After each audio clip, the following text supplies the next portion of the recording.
How many times have you told yourself, I'll start on Monday? I'll get serious about my food and my body after vacation. Once everything settles down, once work settles down, I'll work on losing weight. After the holidays, I'll start working on myself. When the kids need me less, that's when I'll do it. When menopause isn't so crazy, when life calms down, I'll start working on my body. Can I tell you something that might be hard to hear? What if the life you're waiting for isn't coming? Not because you're doing anything wrong, but because life was never meant to stop happening. There will always be another vacation, another stressful week, another birthday, another holiday, another family obligation, or any unexpected challenge that may come your way. And if your health and taking care of your body and stopping emotional eating only exists when life is super calm, you are going to spend your whole life waiting. So today I want to challenge that belief because I think it's quietly keeping you very stuck. Welcome to the Emotional Eats podcast, and I'm so grateful you're here. If this episode resonates with you, please help the show support us by following the show so more women can hear what they need to hear in order to lose weight, help their bodies thrive in menopause, and also stop emotional eating. If you want to dig deeper, check out the show notes for the link to the Cool Girl Collective. That's our community for women over 40. So let's talk about the lie that we keep believing. I hear this with my clients, and this is actually a client-inspired episode. Kim, once things settle down, I'll really focus on myself. It sounds reasonable. It even sounds responsible. It sounds really nice, right? But underneath that statement is a belief that a lot of my clients don't even realize they're carrying. And I have carried it too. I can only take care of myself when life becomes easy. I can only start working out when life becomes easy. I can only start cooking and meal prepping when life becomes easy. I can only start digging into my emotions when I emotionally eat when life becomes easy. So think about that. How many years have you spent waiting for your season of life that is never actually arriving after the kids, after work, after menopause, after this move, after the holidays, after summer, after Christmas, after vacation? Guess what? There's always an after. There's always an after. And then as you get older, like me, and there's little things that come up, I just had the exact same thing happen. I had Mohs surgery on my nose, and I had basal cell, the carcinoma, and unfortunately, a lot of people are dealing with this. But before I had the actual surgery, and the stitches. And before I was told that I couldn't work out for a week, I actually had made up excuses leading up to it. Well, I'll just start back after I have the surgery and after I'm cleared. So here's the mindset shift that changed everything for me. Because all these interruptions, this is part of your life, and we have to accept it as it is. What if this isn't really an interruption? It's just something you work around and you do things the best that you can. What if this is just our life? We have a busy season, a menopause journey, a stressful job. We are in the aging parent season. This marriage, these grandkids, responsibilities, this is actually your life. This is not a practice round. This is your life. It's not the waiting room. It's not the dress rehearsal. This is actually your life. So we have to accept that this is what our life is and stop trying to create habits that only work in perfect conditions. Because if you're like me, I haven't had a perfect life. And there's always something coming up. Even after the kids have moved out, something always comes up. I kept thinking when the kids are gone, I'm going to have so much more time to do those things. And that's just not the reality because other things take the place of us taking care of the kids. And they still need things too. We need to build habits that survive real life. Okay, so here's the biggest thing, ladies, the perfect body syndrome. Do you have that? I see this as another version of waiting. I'll be happy when I lose 30 pounds. I'll be happy when I fit into the jeans that I wore in my 30s. I'll be happy. This is my big one right here. I'll be happy when my stomach is flat. I've never had a flat stomach, by the way. And did you know, I have quoted this statistic before because I want people to understand that there are more millionaires in the world than people who have six-pack abs. I heard that on another podcast. I'll be happy when I finally feel confident. Well, that may not happen anytime soon. Can I ask you something? How many years have you postponed your happiness? And I'm not just talking about losing weight and taking care of your body. How many years have you postponed starting that new business? How many years have you postponed going on that trip? How many years have you spent hiding your bodies on vacation? If your body has been a part of it, how many times have you avoided pictures or invitations that you declined? How many reunions did you not go to because of your body? How many summers did you spend putting a t-shirt over your bathing suit? How many memories were missed because you were waiting for a smaller body before giving yourself that permission to really live? How many experiences did you not have the best time you could because you were worried about your body? Sweet lady, this breaks my heart. This breaks my heart. I've lived it and I don't want you to live it anymore because your life has been happening the whole time. Those experiences are happening the whole time.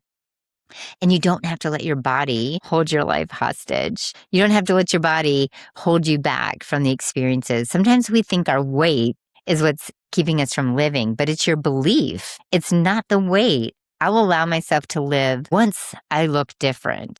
What if that day doesn't come? What if you get there and realize your relationship with yourself never changed?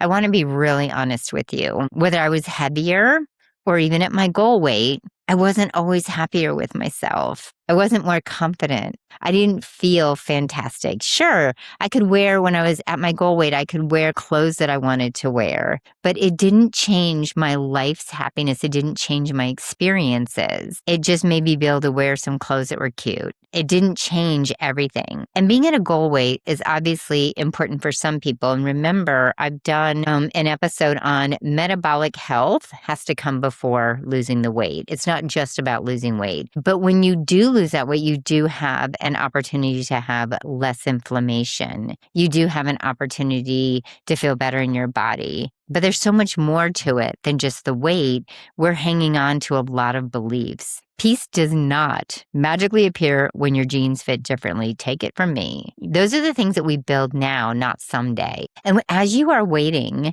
there is a hidden cost to you waiting to live your life until you have the body you want. Every time you postpone taking care of yourself, you're going to postpone learning how to do those things. I have clients say, I will start lifting weights when I learn how. Well, how do you learn? You have to show up somewhere and either do videos or hire a personal trainer. I will start working on myself when, down the road I'm healing. You postpone that healing when now you could be working on that. I have a client with really severe gut issues and is always waiting.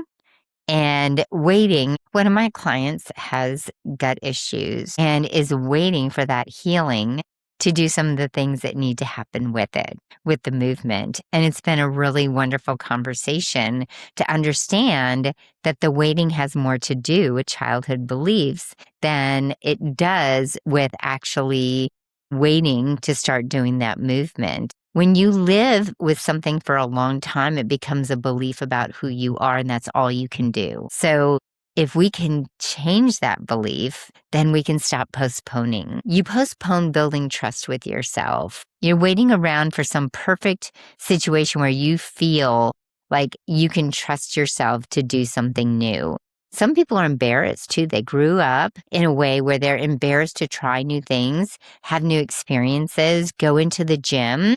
There's so many workarounds for that. There's so many ways that you can learn to do things for your body or cooking or just even finding peace. There's so much online now for us to be able to discover that. You basically postpone living.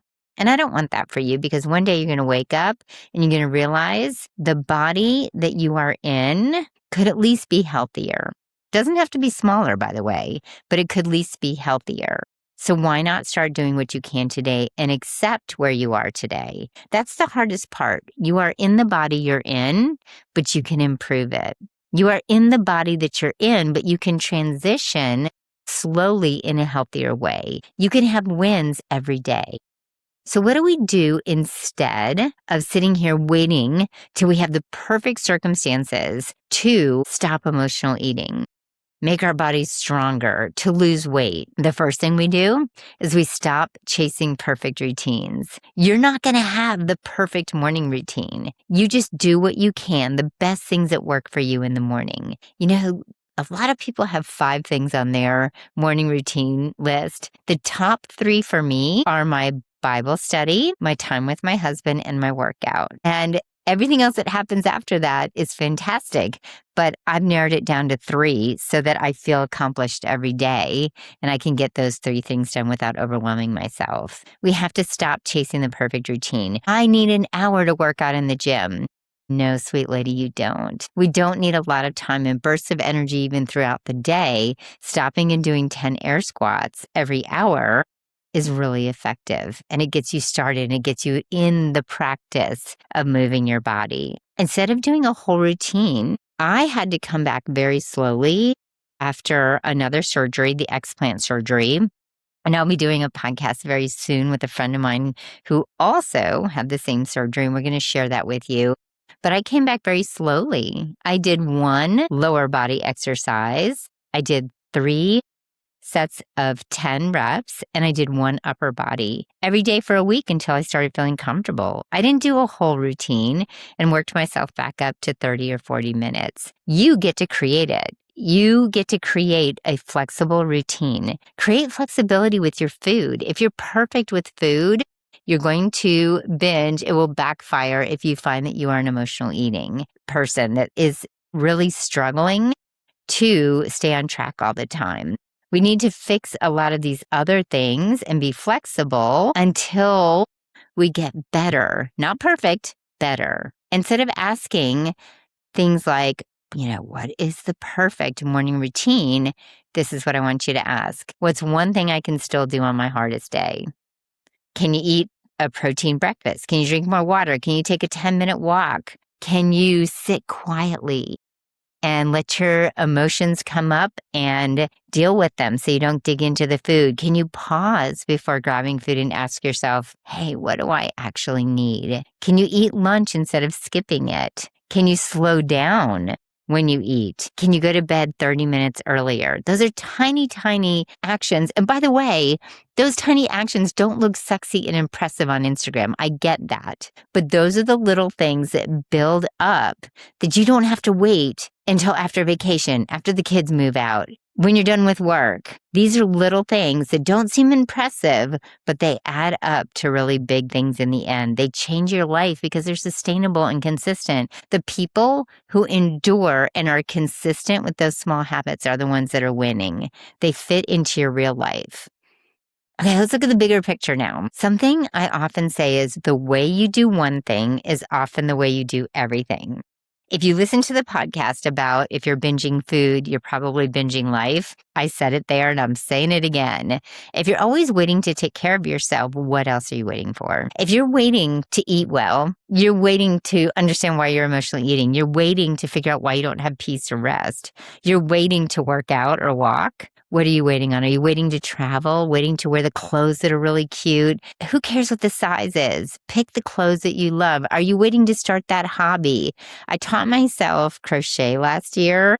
And every time I grew up in a space where I could not make a lot of mistakes. So I was not a risk taker and I didn't try new things without feeling very embarrassed. So I kind of did it in secret until I started making things. I learned to paddleboard at some point. This is really funny. This has nothing to do with food or working out, but my husband taught me how to ride the zero turn yesterday so that I can mow the lawn. It's actually kind of challenging.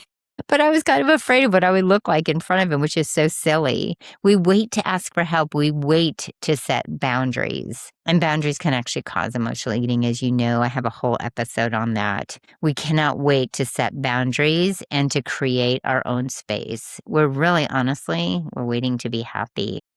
And so emotional eating isn't always about your food. It's just another way to postpone the things that you want to do. It's postponing emotions. It's postponing events. It's postponing experiences. We tell ourselves we'll deal with it later. We will heal later. We're going to slow down later.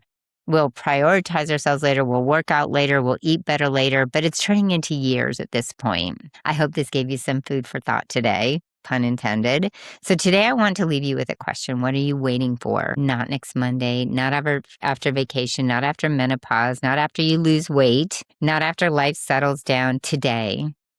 What's one thing you can do today? Because here's what I believe with all my heart: health, stopping emotional eating, weight loss. It's not something you do when life becomes easy. Health is something you learn to carry with you when life keeps happening. Because guess what? That health, those routines, the eating and the food, they actually have carried me through some of the hardest parts of my life. Just me taking care of myself has carried me through some of the hardest things that I've had to go through, like divorce. And that was a long time ago, but those are some of the things that kept me going. And I was able to take care of my children as a single mom. Other hard things, grief. If we're not taking care of ourselves, we're actually starting in the negative with all the things that we need to be able to handle life's challenges. So right now, the goal is to not wait for life to calm down. I want you to become the kind of woman who knows to take care of yourself in the middle of the beautiful and messy and imperfect life that you already are living. So if this episode spoke to you, please follow the show and share it with your friends. And if you're ready to join the community where you can talk about all of this with me and have a little more attention, please check out the show notes for the link to the Cool Girl Collective. And remember, until I see you next time, don't wait to start living until you have the body that you want. Your life is already happening. Thanks for being here.